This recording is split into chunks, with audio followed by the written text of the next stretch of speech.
And before we start with our blessing, I just want to say that we're very grateful to Penina, who has sponsored today's class in memory of her father, Shalom ben Aharon, and that this is in memory for his yortzeit. And our learning should be an aliyah for his neshama, and for him, and for you, Penina, and for all of us, and all the learning, and whatever great places it takes all of us. We should all have the benefit of it. So thank you very much. And if anybody else would like to sponsor in the future in honor or in memory of somebody, any occasion, be great. You can go to www.theje.com/Ellen, ELLYN. If you scroll down, it gives you options for sponsorship. It's really whatever you would like to do, but we'd be very happy to have your support, and it's a great way to honor somebody, to connect with Torah learning. So that's where we are for today. So thank you, Penina. Now let's start with our blessing. Baruch atah Adonai Eloheinu melech haolam, asher bachar banu mikol hamim, v'natan lanu et Torato. Baruch atah Adonai noten haTorah. We are getting ready for Yom Kippur, and we are in what is most commonly known as the Aseret Yemei Teshuvah, the 10 days of repentance. So a lot of what I'm going to share with you today, sure, the Tehillim Pasukim, yes, the Tehillim Pasukim was Psalm 47. That's the one that we repeated 7 times before the blowing of the shofar. And then the first verse of Psalm 118, verse 5 was the Amin HaMeitzar Karati Ka, that I call from out of the depths. So you can look in your machzor and you'll see it. Okay, so we are in the Aseret Yemei Teshuvah, the 10 days of Teshuvah, commonly understood as repentance, but as we know, it really means to return, and it's a return to self, return to our relationship with the Almighty, with Hashem, our relationship with other people, and our relationship with ourselves. So there is, as I started to say, what I'm going to share with you comes from several sources. Primarily, the more novel idea comes from Rabbi Yaakov Vidamlansky, and it was from a short class that I heard today. He was a former person at student at Shalavim at our Sanch Yeshiva. That was many, many years ago. Now he's just a regular rabbi. I shouldn't say that he's a regular rabbi. He's a rabbi. So it's from him, and also from Rabbi Moshe Wolfson, and from Rav Kook. So those will be the ideas that we are sharing today. So the question is asked is there any reference, when we say the Aseret Yemei Teshuvah, the 10 days of repentance, first of all, like, what is it for, and what are we supposed to be doing? So there's an idea that on Rosh Hashanah, says the people who are completely tzaddikim, 100% tzaddikim, they were sealed for life immediately. They were written and sealed for life. They were written in the book of life immediately. The people who are complete rashaim, completely wicked, no redeeming qualities whatsoever, they were written in the book of death, whatever that means. And then there are what are called Beinonim, which are all the people in between, who some have good days, we have bad days, or whatever. The assumption is that we are supposed to consider ourselves a Beinoni, that I'm somebody who is kind of sometimes having a good day, sometimes not having a good day. However, my assumption about other people is that they are tzaddikim. So that's why after Rosh Hashanah, the greeting is just Gemar Tov, Gemar Chatima Tova. You should be sealed for good. The assumption being, for sure, you were one of the righteous people who on Rosh Hashanah was written for life, and now it just needs the final seal. For myself, I'm not supposed to assume that I got written into the book of life. I'm still supposed to consider myself that I'm in abeyance, that I'm still in this in-between time. And during this in-between time, the 10 days of Teshuvah, that's when I'm supposed to be making corrections to tilt my case to the side of tzaddikim. So I'm sure you've all heard that we're supposed to consider that our merits and demerits are equally weighted, and our merits, to increase the merits, can like tip us to the positive. So we make an extra effort during these 10 days to do things kind of above and beyond what we would normally do. So there's the actual actions that we're supposed to be engaged in. There's also the idea of making amends for the past. And there was also about an idea about making plans for the future. Now, the plans for the future partly are about how I'm not going to repeat my mistakes. Like, how am I not going to do this again? So that's the general idea that's part of teshuvah. First of all, I stop what I'm doing that was wrong. I have regret for it. I express my regret, and I have a plan for how I'm not going to repeat it, and then I don't repeat it. That's called complete teshuvah. So that's one package, but there is an overarching package, which is another vision for the future. The vision for the future is not just my little micro plan about how I'm not going to make the same mistake. It is a different vision where I'm supposed to create in my mind a vision of myself as a tzaddik, like myself as a righteous person.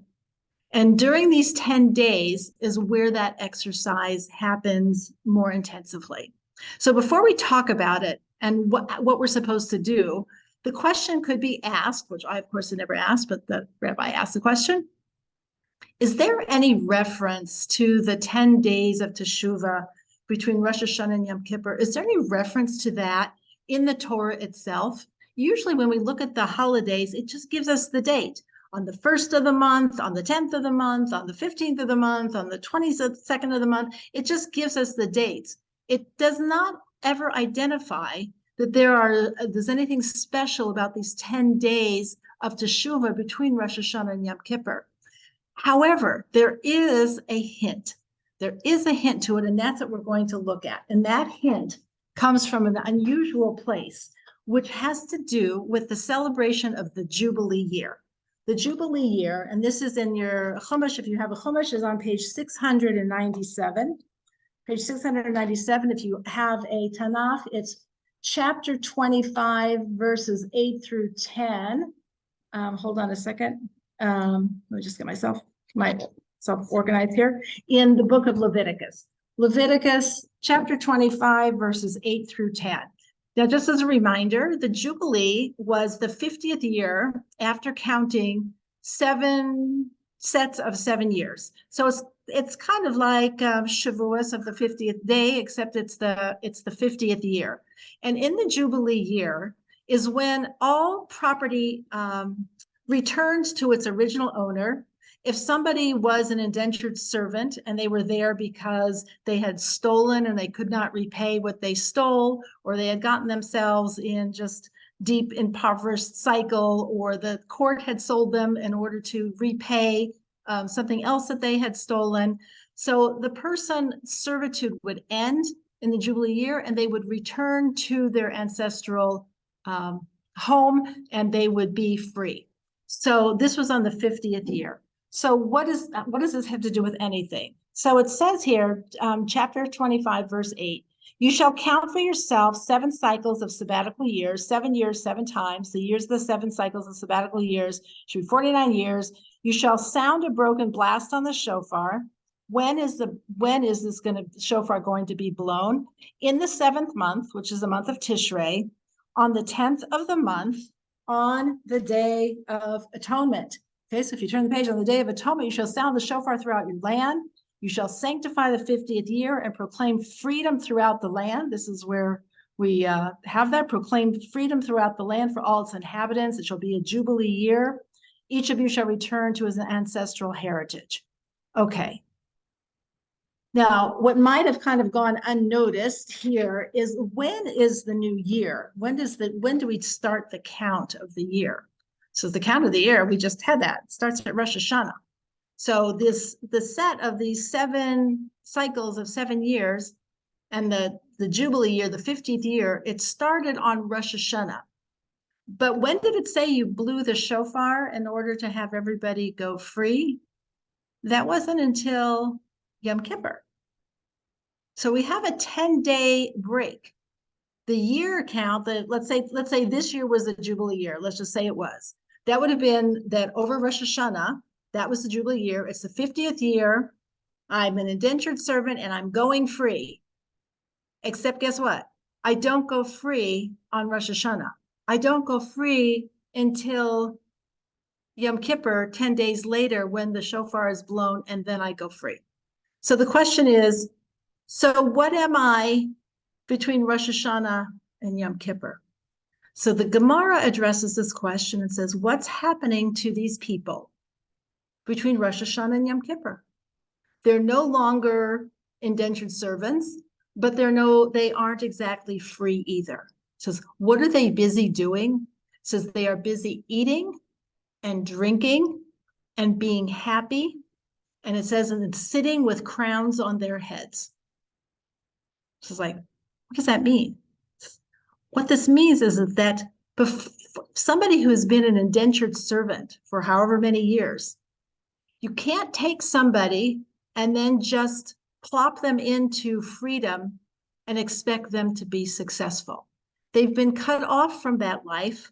They can't imagine being a productive member of society again. They need some time for their self-image to catch up with their new potential reality. Otherwise, they're going to have recidivism. They're going to end up back where they started from. They're going to end up with their life making the same mistakes that got them into trouble, that turned them into an indentured servant to begin with. It says, during that time, and specifically sitting with the crown on your head. What is a crown on your head? That means like you are special. You are the person with a crown on their head. You are royalty. Now, how does that jive with somebody who has not seen themselves that way, who has seen themselves as somebody who at the least has messed up, let alone done something criminal or whatever else? How do you get a different mindset that you can live your life up to? That it has to be some sort of almost an acting like you are a special person. Eating and drinking, being happy, and sitting with a crown on your head. And that's what they did for those 10 days. So that when the shofar blew on Yom Kippur, and they were actually then released to their new life, they were already mentally prepared to live up to the image of themselves that they had been working on for the 10 days that started with Rosh Hashanah. This is what we're supposed to be doing. Yes, Etta. Is it a crown of Torah? Like it didn't say that necessarily. It said with crowns on their heads. Now, I didn't look at the commentary. This is in the Gemara, and the Rambam also talks about it. It could be the crown of Torah, but mostly it's the crown of royalty. It's a change in their self-image. It's the similar thing that says when the Jewish people were at Mount Sinai, when we received the Torah, that we got crowns also.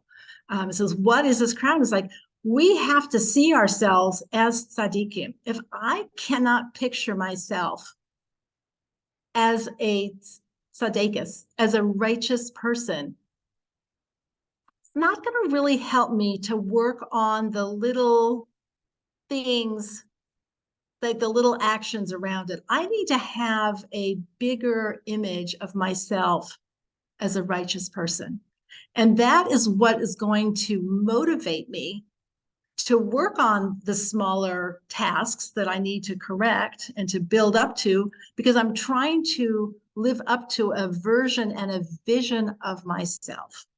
And that vision says, this is what we're supposed to be using the 10 days for, is what's my vision of myself as a tzaddikus. So this brings up the whole idea of visualization. So I had a wonderful time exploring this. I am not a therapist. I'm not a psychologist. I'm not any of those things. So I just read what was available in the lay world about talking about the power of visualization. We know that athletes use visualization, performers use visualization, all sorts of people use visualization to improve their performance. And so my question was, that this was not what the rabbi talked about, is how does that work? What's the difference between wishful thinking, daydreaming? I am a righteous person. Like, what does that mean? How does that help me? Is there something that's actually happening in the brain that allows something to happen that allows me to grow in a certain way? And the answer is that there is. There's actually something that happens at the brain level. So a couple of things. One is, it says that when we visualize something, we're going to talk about how to do it, because I think, I appreciate very practical spirituality of like, just tell me what to do and how I can be more successful. So that visualization gives us access to an integrated version of the right side and the left side of our brains. The right side of the more creative aspect, the part that is like like what drawing on the right side of your brain, that it accesses that and integrates it with the left side, the analytical side.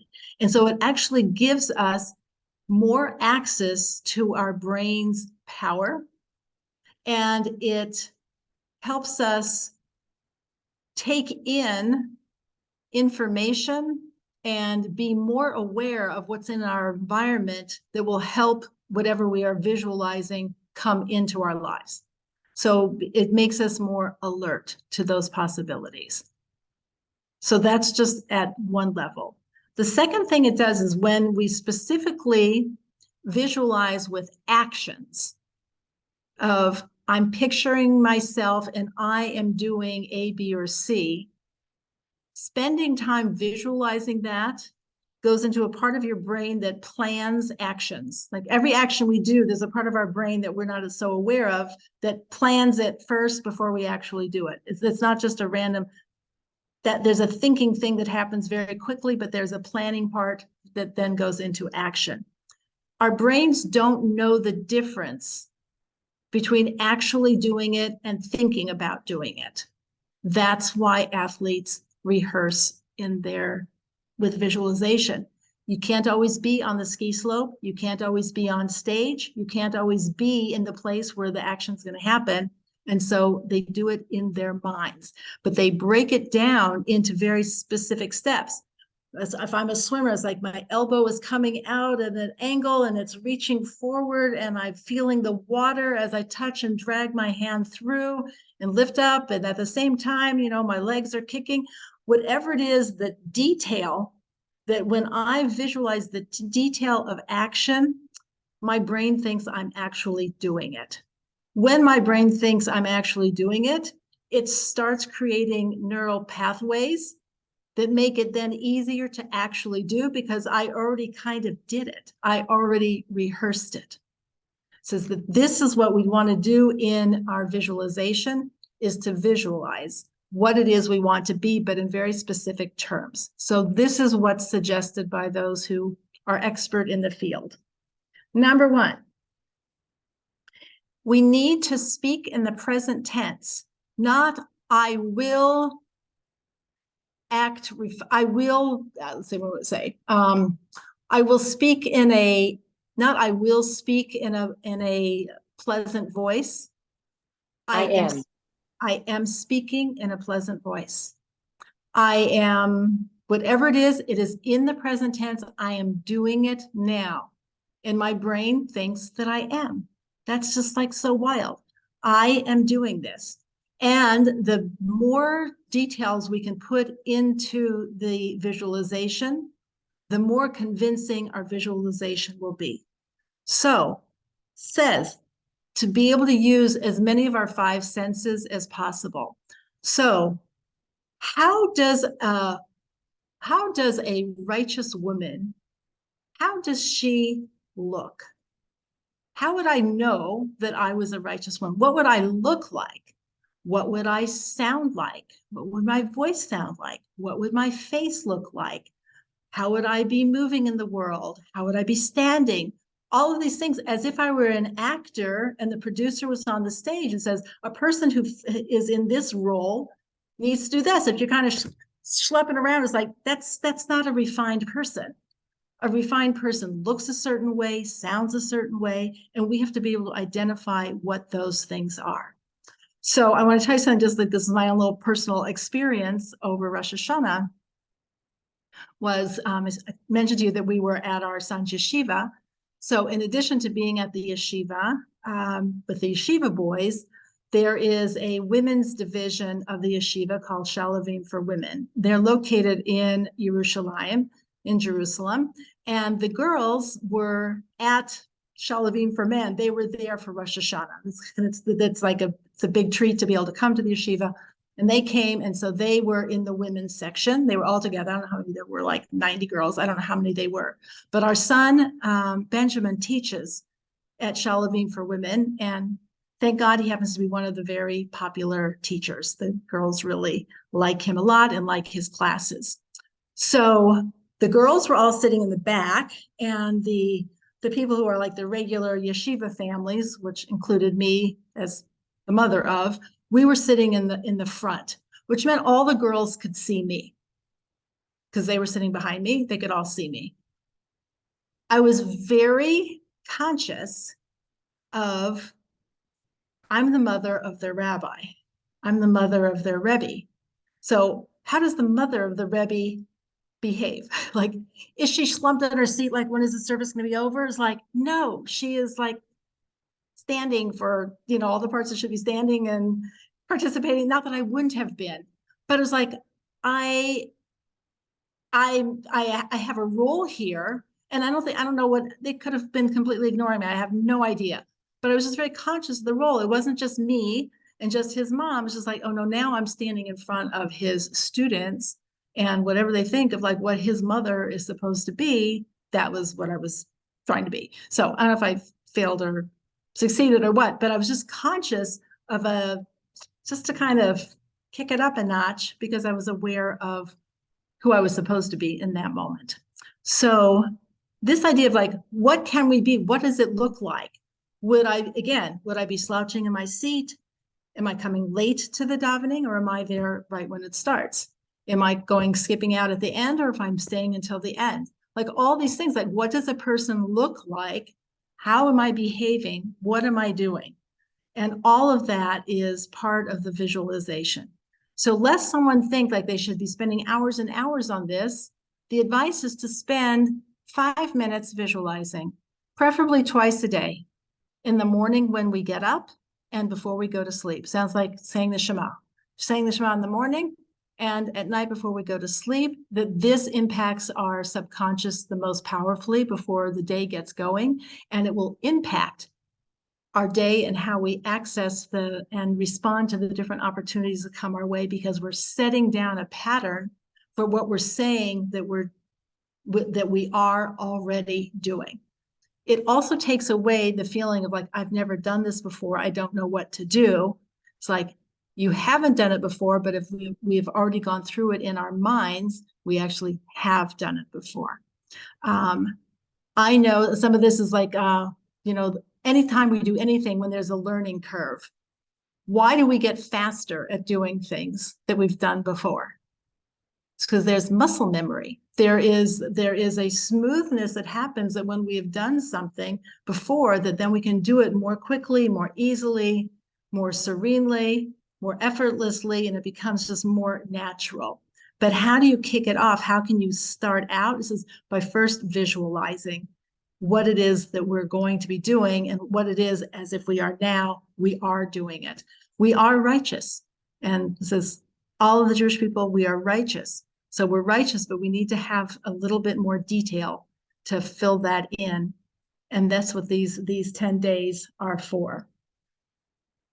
Questions on that? As I said, I'm not a psychologist, I'm not anything. I don't have any professional background, but I find this just so fascinating of how can we help ourselves do what we want to do, and that we have a very easy tool. And it's pretty, this is not a dangerous tool. You're not going to get yourself in any psychological trouble by visualizing yourself as a great person, and how a great person acts and speaks, looks, and all these things. I have to tell you again, going back to Benjamin, is that we were at a Shabbos, one of the dinners, not Shabbos dinner, the second night dinner, we ate with all the girls, and one of the girls gave a Devar Torah, and she was terrific. And normally I wouldn't necessarily go up to her, a person like in a big crowd. I'm just actually kind of shy about that, but I thought, no, she's going to really appreciate this because I'm her Rebbe's mother. And so I went over to her to say, Yasher Koach, it was so beautiful and inspiring. And just like the biggest smile on her face. It's like, we need to know that I'm like, it was a little bit not my comfort zone, but it was like, okay, this is what this role calls for, and to do it. So it doesn't have to be like, oh, well, it's not me. It's like, it is me. It's the version of me that I've decided to upgrade and to put into a different category. And lays up. Yes, Patricia. Well, I'm just thinking that you said that we visualize everyone else at that higher level, and then we're supposed to be the middle level, and thinking that other people are seeing us at the higher level is also an inspiring way to. Beautiful. That's Okay. great. Very nice. Very nice. It's like, that's kind of nice to think, and which is, give ourselves a break, because how do we usually think people are looking at us? We usually think people are looking at us critically. It's like, oh, well, too bad for them. But at this time of year, looking at other people positively, and then thinking, well, they're looking at me, at least they're saying the right words. They're saying Gemar Chatima Tova. They're not saying may you be written, unless, they don't know better, which they may not. But people are assuming greatness of me, and that is absolutely inspiring. And we know that people live up to expectations. But if I say, you're a great, amazing person, and it's like, well, I need to manifest my greatness. I need to manifest my greatness. So that's very nice, Patricia. That's very inspiring to think about that. Okay. Any other thoughts or ideas about visualization? Things to do is, during these 10 days, read inspiring stories about people who are great. Not to make ourselves feel bad, like I'll never be like that, but to know what is humanly possible and to know what people are capable of doing. You can just Google stories of, great things that people have done, specifically in an area that you would like to focus on. If it's in the area of chesed or tzedakah or patience or kindness or whatever, it's lashon hara, or, whatever it might be, is read stories about people. And, if there's a picture of them, look at their picture and be inspired. That's what sports people do. So this Rabbi Vidim Lansky, he talked about a person's last name is Gonzalez. He had a 40-year career as I'm going to mispronounce it, a luge racer in the Olympics, 40 years in the Olympics. And as a child, he got a picture of like luge men, and he put it up near his bed, and he looked at it every morning and every night. And that was this is who I want to be. So do you mean the men's luge team? The men's luge team in the snow, they go in like it's like an ice tunnel. So I don't know what they call it here, but the French call it the luge, and the British, that's it's like 4 or 5. Right. Yes. You may call it luge here. I don't know, but it's 2 or 4 men. I don't even know what I'm talking about. No, luge is right. Luge is right. I'm not a sports person. I don't know. I just know that this person had a 40-year successful career, and he said it was through visualization, because he saw himself, I'm building myself to be this person. He started from nothing and built himself into this. And it wasn't just like a peak and then disappear. 40-year career doing this. Now, I'm not even saying to do that, because to me it seems like a big waste of time, but that's his life. So it doesn't really make the world a better place. That our efforts to grow ourselves and our neshamas, that really impacts the world, and it certainly impacts us and those around us. And so to be able to do that, to take that on is huge. If we don't have a picture of a person, we can write their name, put it on our phones. We can do something that just reminds me of, this is what I want to be, this is what I want to do, or even just some words that capture what our visualization is all about. So really spend some time doing this, to imagine ourselves as a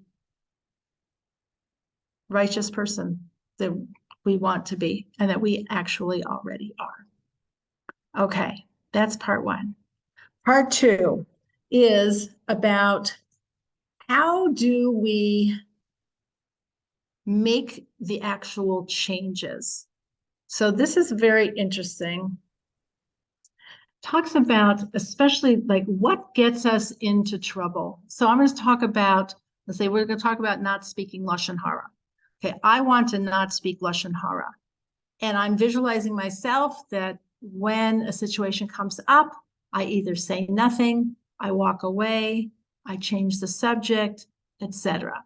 And I have my plan, and I'm visualizing myself, and I'm coming up with scenarios in my mind and how I'm responding, and I'm listening to myself speak, and I'm picturing myself how I'm, the expression on my face, I'm picturing the whole thing.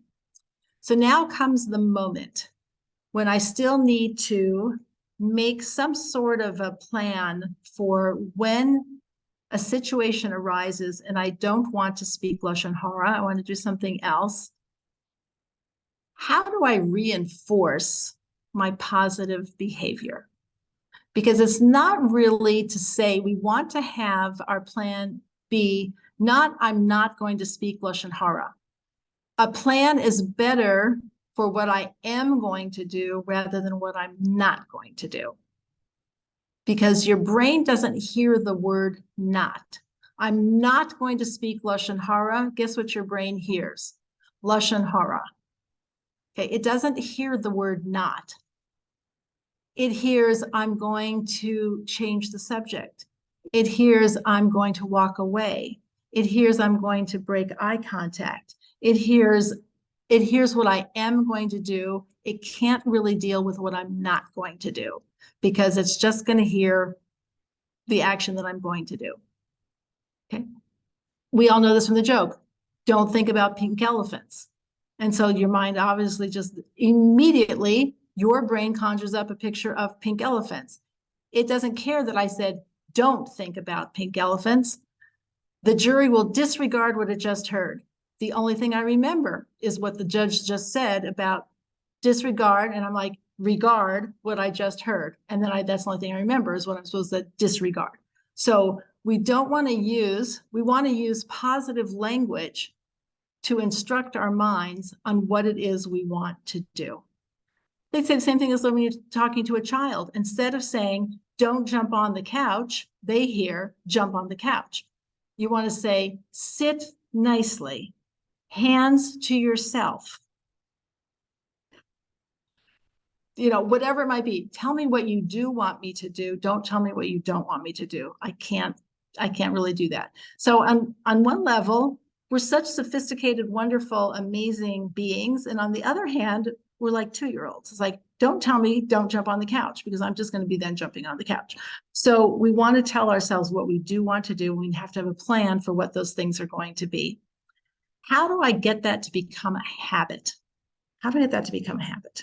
So this was from Sarah Yocheved Riegler. It was a wonderful article. I think it was on the Aish, might have been on the Aish site. I don't remember where I saw it. And she talks about rewarding the body for spiritual growth.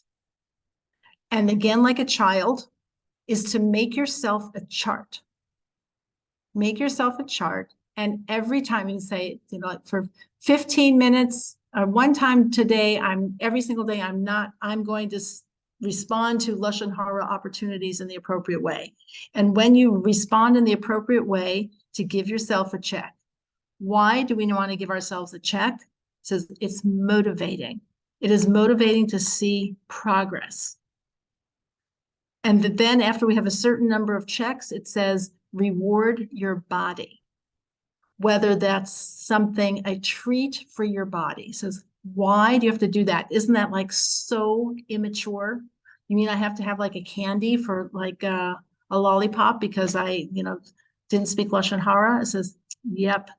Because what we want to do is to rewire our thinking.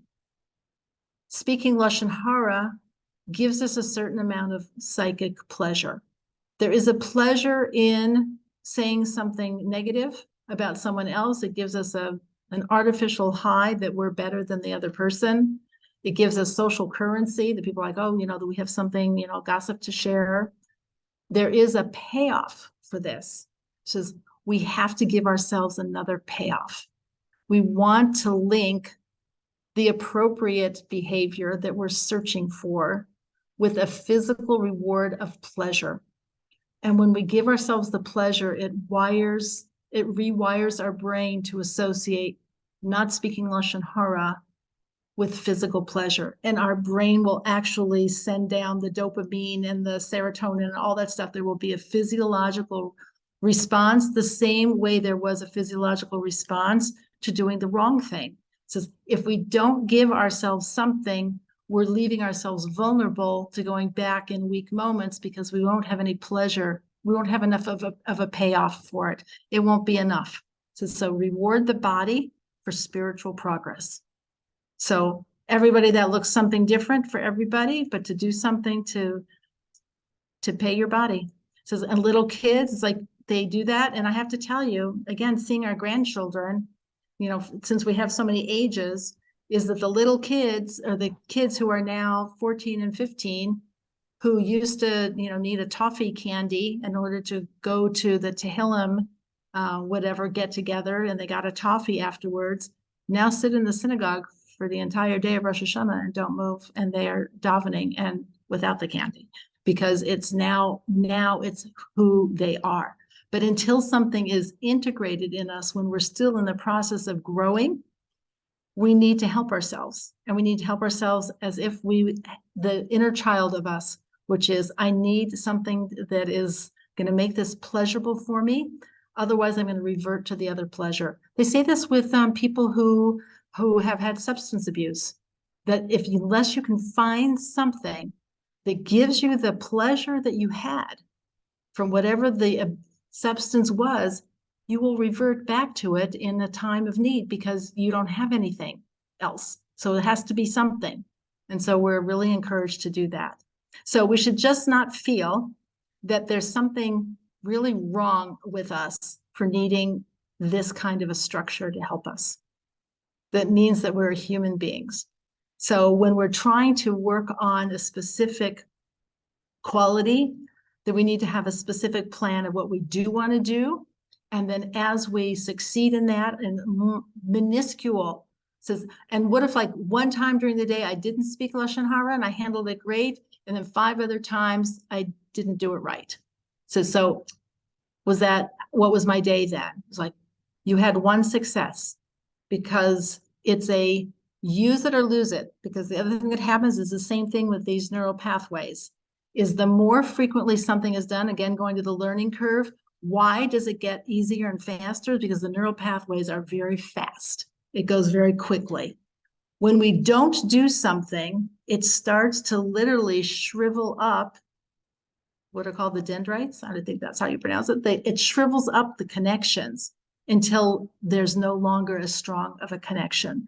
So for those of us, I remember when we were going through books before we made Aliyah, I still had some textbooks and things from college and whatever. Like, I don't remember any of this because I wasn't using it. Okay. My Spanish, now it's gotten really, really, really rusty because I'm not using it. I'm using Hebrew. And all these things, when they say use it or lose it. So sometimes we get worried about that, use it or lose it, because I'm scared I'm going to not keep my brain power.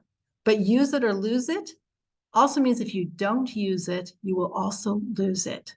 So every time we don't speak Lashon Hara, we are actually helping that pathway get smaller and smaller until we shrivel it up, until it's not, I don't know if it ever totally goes away, but we give it a lot less power, a lot less instantaneous response to it. So this is how we're supposed to use these 10 days.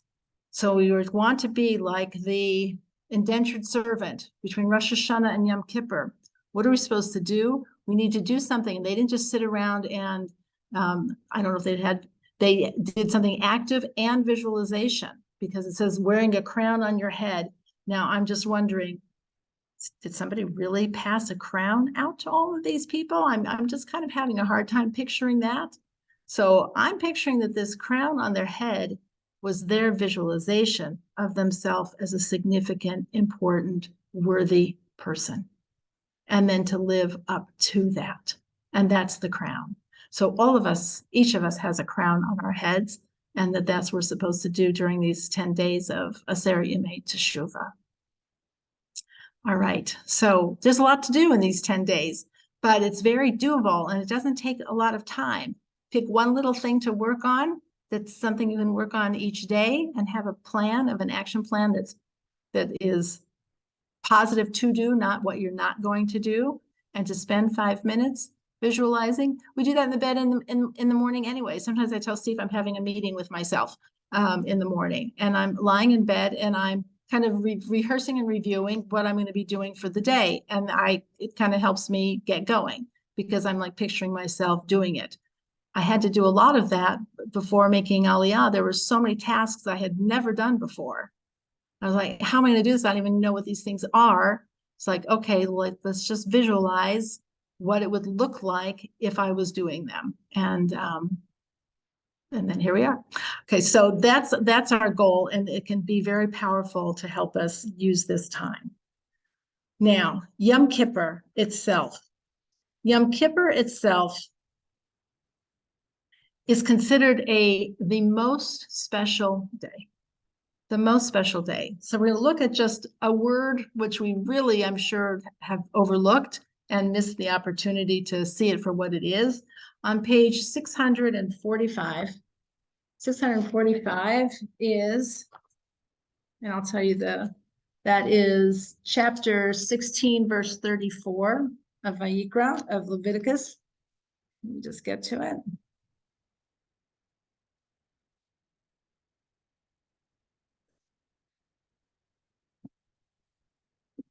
Okay, this is the commandments about Yom Kippur.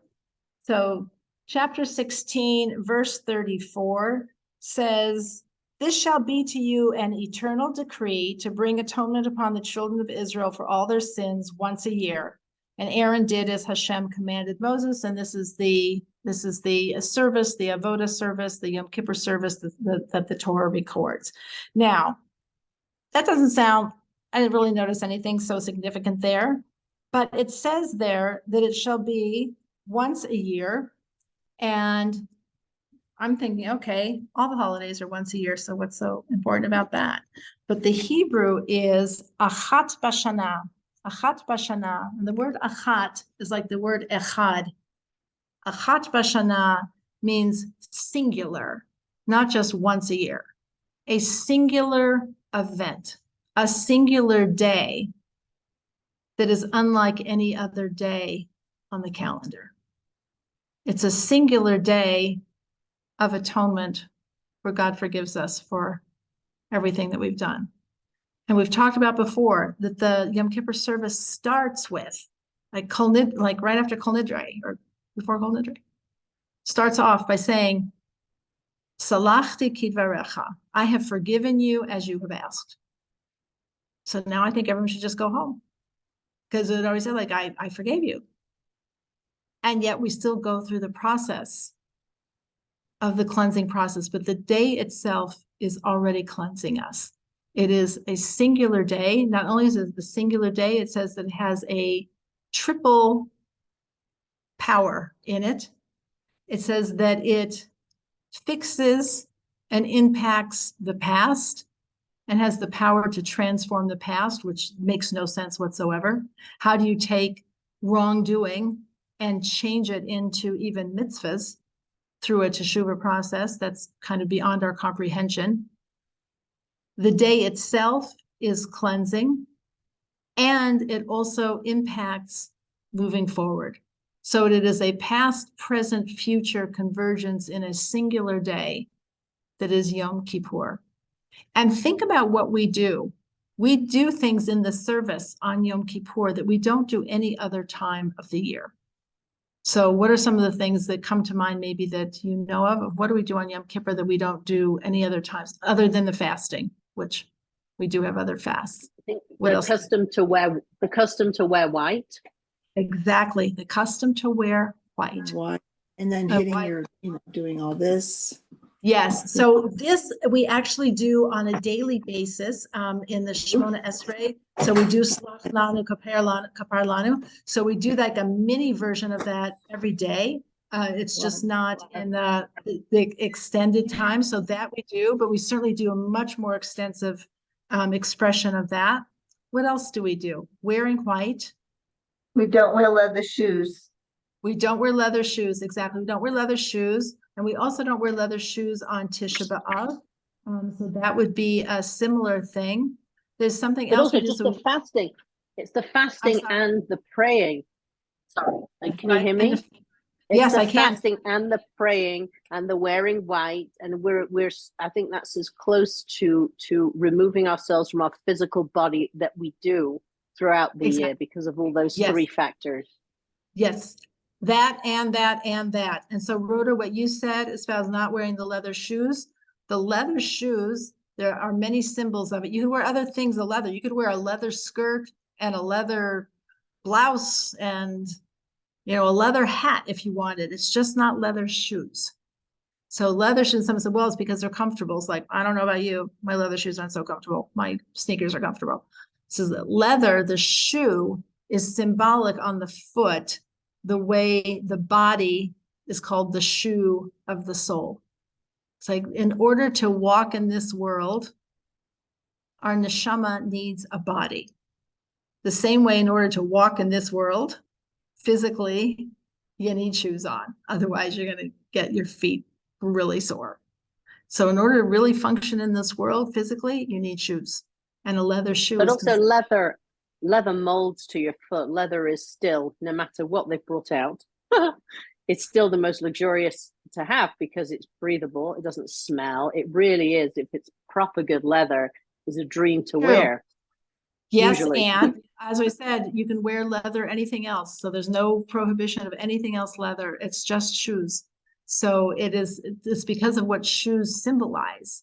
Of the shoe on your foot is like your body on your soul. So we let go, just similarly to when Moses is at the burning bush, and God tells him to take off your shoes, for you are standing in holy ground. And when the Kohanim bless the Jewish people, they take their shoes off. Okay, so taking your shoes off is a sign that you are in a holy place. So we don't have to take our shoes off, but we just don't wear leather shoes. So we switch to something else. And we're doing all these things, as Selena was saying, we are divesting of our physicality to the most possible, the most extensive way that we can. And we are elevated then, because when we divest of our physicality, we are elevating ourselves to the highest level we can possibly get to.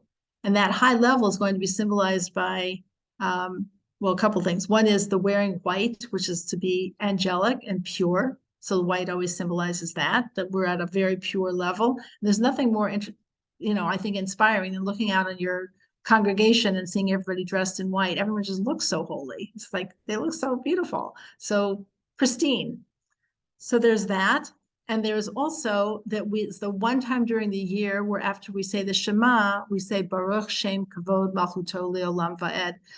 Baruch Shem, blessed is your name, Kavod, and your honor, Malchuto, your kingship, Leolam Va'ed, forever and ever.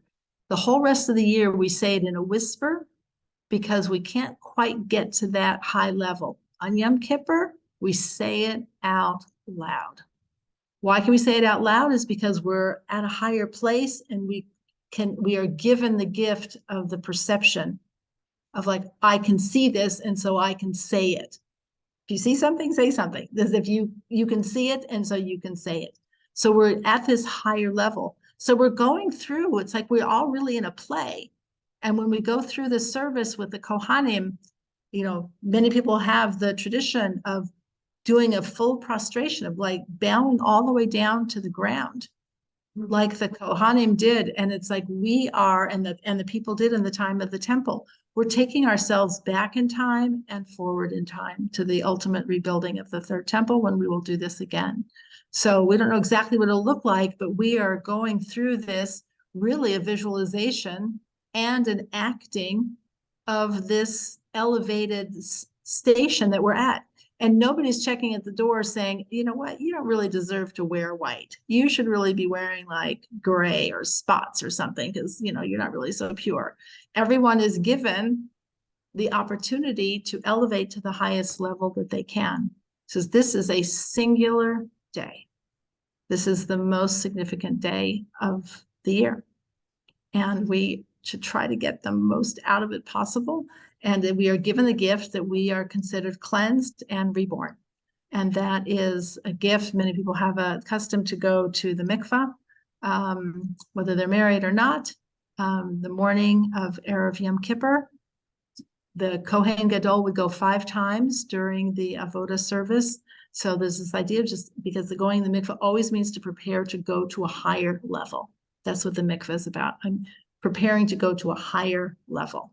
Those are all the possibilities. Like, it's so rich.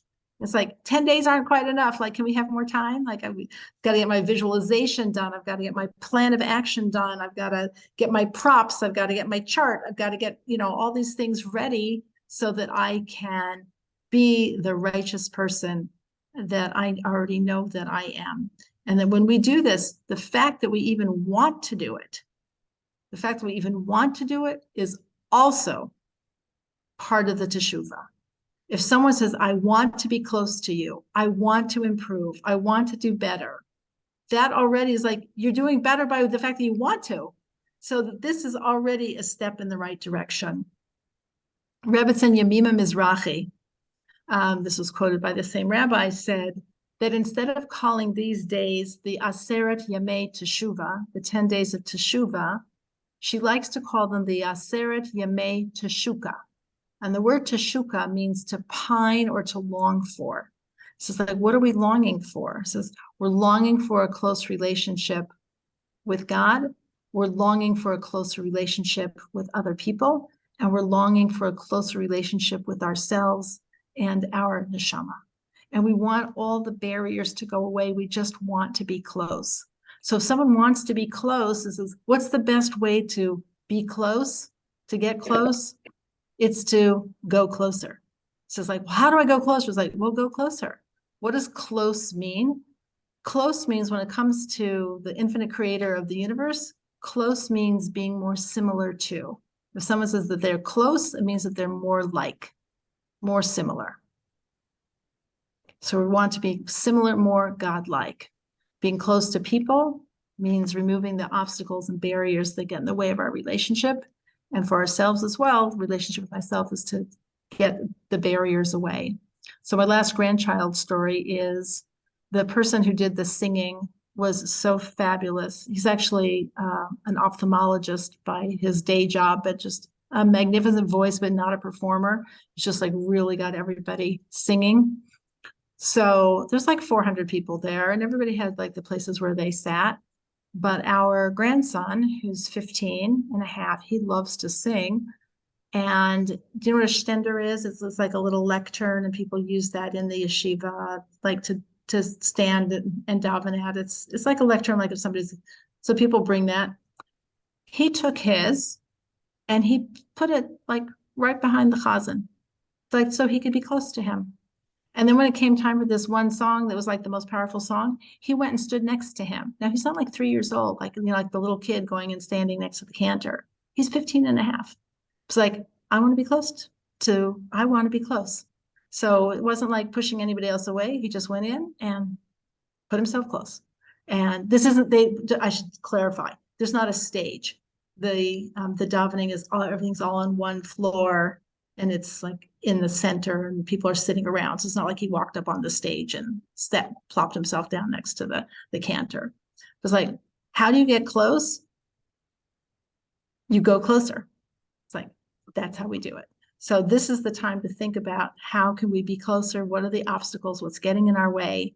And to work at kind of whittling away those obstacles so that we can come to a full connection with ourselves, with other people, with our creator.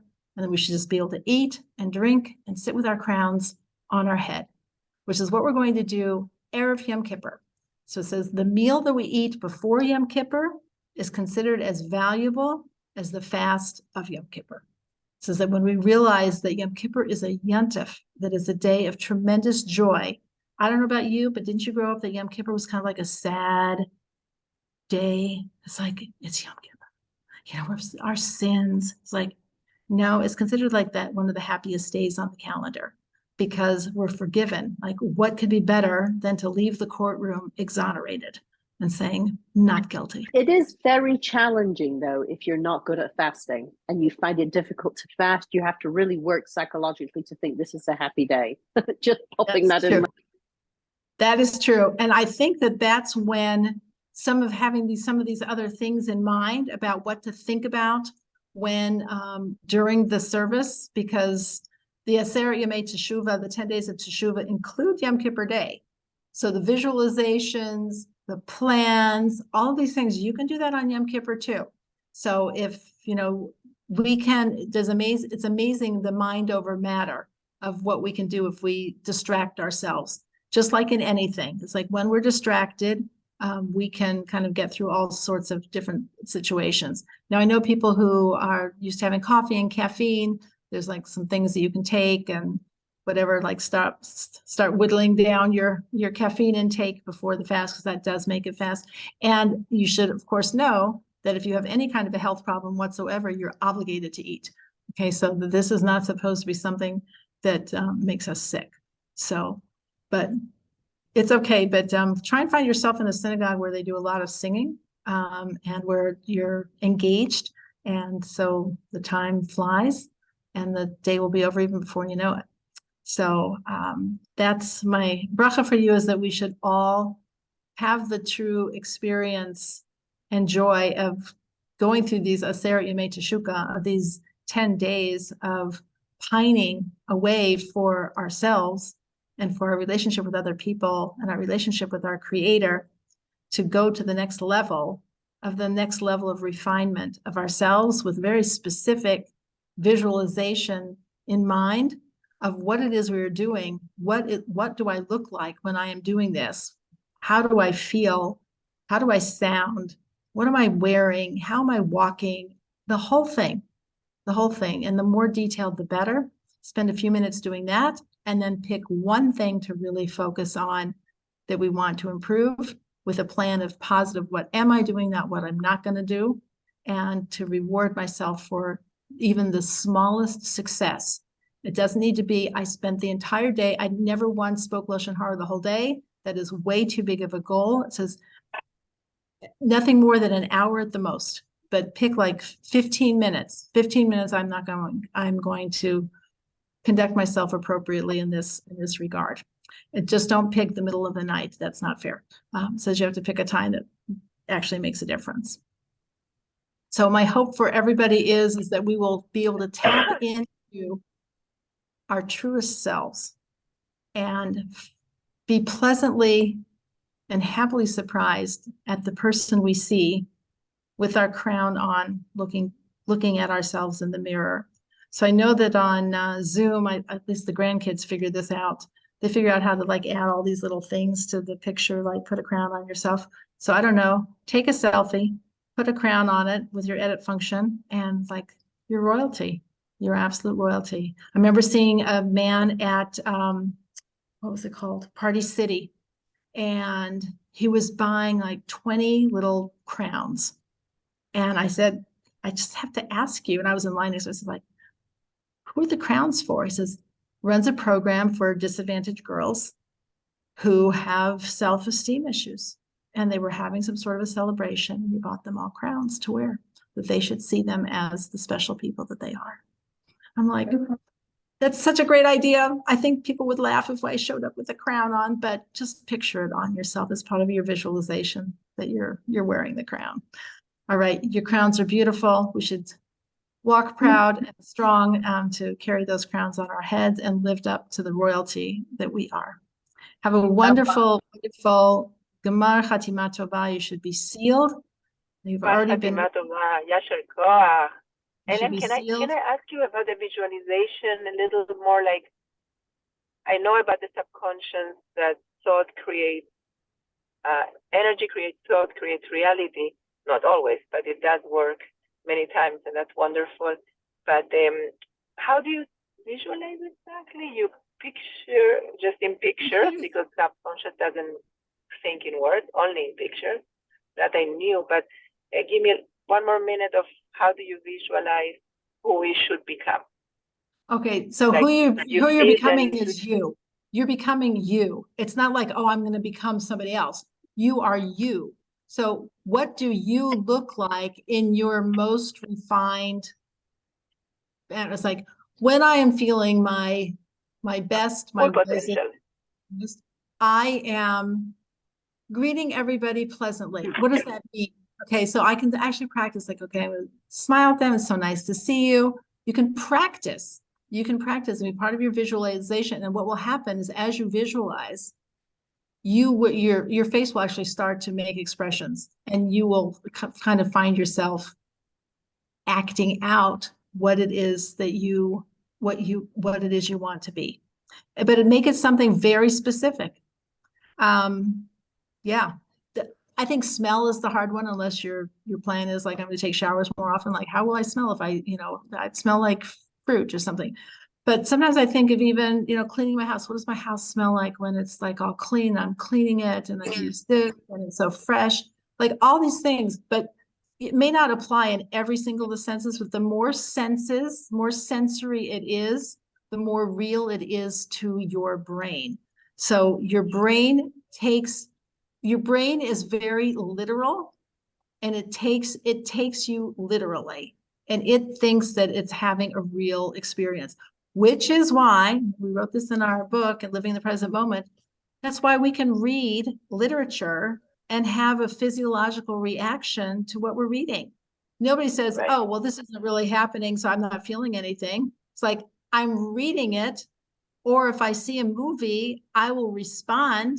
If I hear music that's scary, we talked about this last time from a different perspective, I'm responding, I get really scared. My heart is really racing. Now I know that it's a projector. Well, now it's not even a projector, it's a whatever, digital. It doesn't exist. And I paid money to go be fooled by watching this thing that doesn't exist. And my mind now thinks I actually had this experience. So we need to use this reality about how our brains work to help us in our spiritual goals. Patricia. Thank you. Thank you all so much. Thank you for joining. Beautiful Yom Kippur. Thank you. Meaningful. Your Thank fast you should so much, Ellen. Thank you for the be explanation. easy. It should be inspiring fast and Meaningful. meaningful Yasher fast. Koach. Amen. Amen.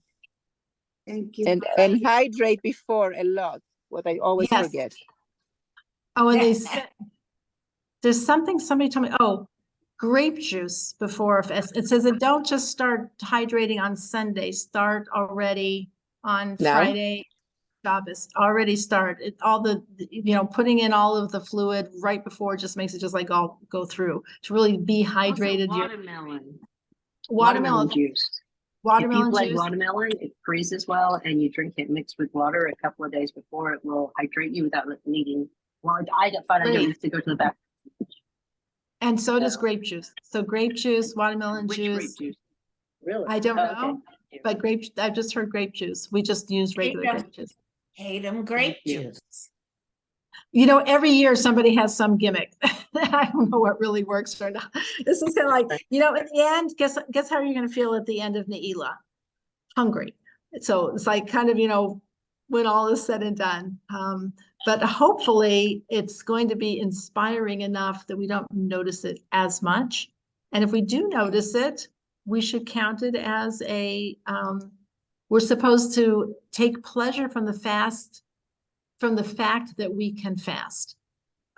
Human beings are the only species that can voluntarily fast. So, how many other- days can someone fast without taking his life? Sorry to ask something not for Yom Kippur. If someone stops eating. I'm sorry, what's your question? If someone stops eating, how many days can and drinks, I guess. How many days can someone survive? I have no idea. Yeah, I'm just Moshe talking did about 40 years. Moshe did 40 years, but maybe it was 40 days. 40 days. Sorry. 40 days. But he was in an he was having an Exactly. out of body experience. Okay. So he wasn't really considered in his body in the same way. So that's a wholly different thing. But Right. when we're talking about ourselves, it's only human beings can have a voluntary fast. Animals, if they're hungry and Uh-huh. there's food there, they can't not eat. They will eat. Right. So it is a tribute to the human being's ability to exercise free will, Hmm. to not eat even when we're hungry and when there's food around. So even if we're having a hard time, we should take pride in the fact that we can do it, because it tells us that probably we can do other things that we think that we can't do. So if I can exercise my free will in that area, I probably can exercise free will in other areas as well. And maybe I've underestimated my potential. So whether we're comfortable fasting or uncomfortable fasting, it's all meant to be used to help us grow.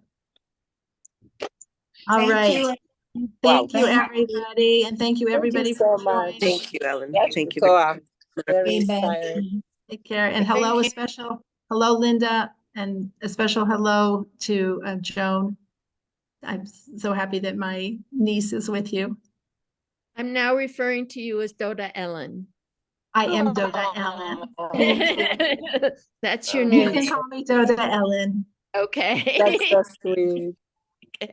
That's very She's- sweet. She's as wonderful as ever. And yeah, I mean, it's just been wonderful to have her here.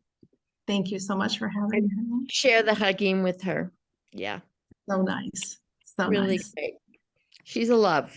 She is a love. I- And we went to Rose Hill. Oh, she told me Oh, that. you So did? I'm so So glad.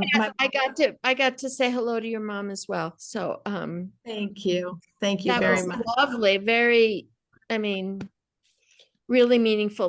Sometime I'll tell you the whole story. It was just lovely, including you. including the Uber driver that took us there. So Great. it Okay, good. was a great day. Bye, Ellen. Have Gemar Tov. Gemar Tov to everybody. Thank Okay, best to all your families.